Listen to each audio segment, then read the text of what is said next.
Aujourd'hui, je ne me filme pas. Je fais cette vidéo à la va-vite, certes. De plus, mon visage, très franchement, n'apportera rien de pertinent. Ce que je compte partager, c'est ce que j'ai à dire, tout simplement.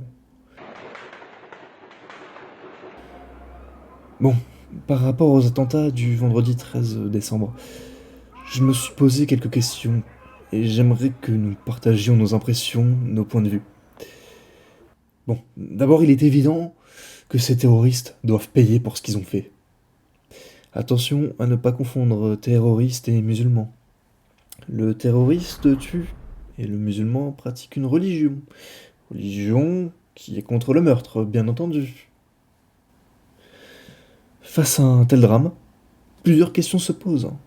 Notamment la question la plus évidente, mais question qui ne vient pas forcément à l'esprit, mais qui me paraît très importante, et à laquelle j'ai l'impression que peu de gens, voire même peut-être personne, essaient de répondre, c'est tout simplement comment réagir.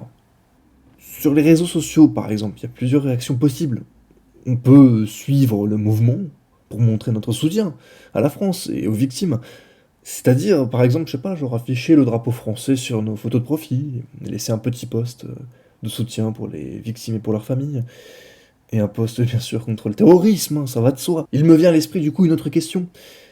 Si on n'a pas envie de s'afficher, si on n'a pas envie d'exhiber notre soutien, et qu'on préfère soutenir discrètement de notre côté, et ça mal en soi, ben non.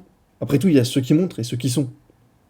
On peut parfaitement le soutenir sans forcément montrer aux yeux de tous qu'on soutient les victimes. J'ai même envie de dire, pour ceux qui affichent leur soutien, qui montrent leur soutien, ne le faites pas par moutonisme ou pour vous faire bien voir par les autres. Faites-le par conviction, tout simplement.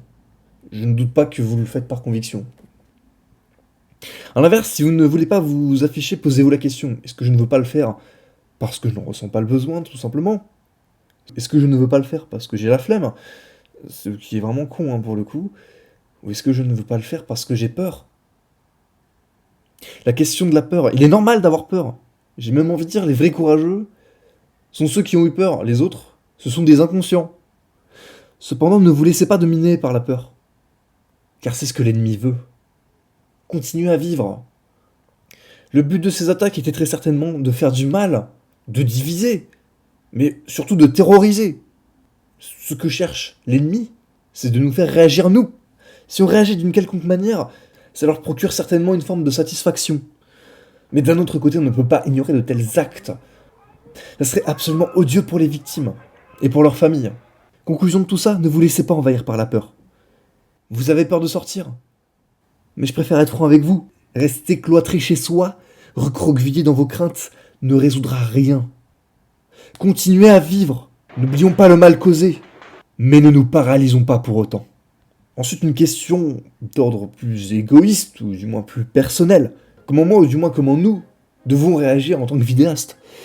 Dois-je transmettre mon soutien au risque de passer pour quelqu'un qui veut profiter de la situation pour me faire bien voir? Ce qui se fait malheureusement, j'ai l'impression, même si je suis convaincu que, surtout chez les plus grands, que la plupart des vidéastes le font vraiment par sincérité. Enfin, les grands surtout. Dois-je reporter mes vidéos car ce n'est pas le bon moment pour les sortir? Dois-je mettre une vidéo comme à mon habitude, comme si de rien n'était? Après tout, dans ces moments-là, il ne faut pas oublier de se détendre. Dois-je faire une vidéo spéciale pour l'occasion? Mais est-ce que cette vidéo spéciale sera si appropriée que ça?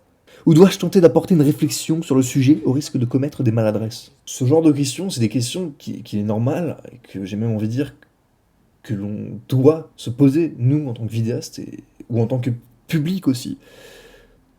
Mais c'est quoi la bonne réponse alors? Bah, il n'y a pas de bonne réponse. Les réponses sont différentes, mais elles sont ancrées en chacun de nous, en fonction de ce qu'on ressent, en fonction de comment on perçoit les choses. Mais quoi que nous fassions, ne nous laissons pas guider par la peur, et agissons par conviction. En ce qui me concerne, au moment des attentats de Charlie Hebdo, je ne savais pas comment je devais réagir, je ne savais pas quoi dire. Je ne savais pas ce que je pourrais apporter de pertinent en plus par rapport à ce qui avait déjà été dit. Cependant, face à cette horrible récidive, j'ai décidé que je devais avoir des couilles et que je devais dire ce que j'avais à dire. J'en ai marre de fermer ma gueule. Je dis ce que j'ai à dire, ce que je pense. Et je vous invite à faire de même dans les commentaires, dans votre vie. J'ai le sentiment que ça serait vraiment très malvenu de vous demander de partager cette vidéo. Mais à défaut de la partager, partagez au moins ce que j'ai à dire, ou partagez au moins vos réactions par rapport à ce que j'ai dit, tout simplement. Je m'en fous que cette vidéo soit vue ou pas vue, c'est vraiment pas le but. Sur cette fin de vidéo, je dédie une minute de silence aux victimes de ce vendredi 13 novembre 2015.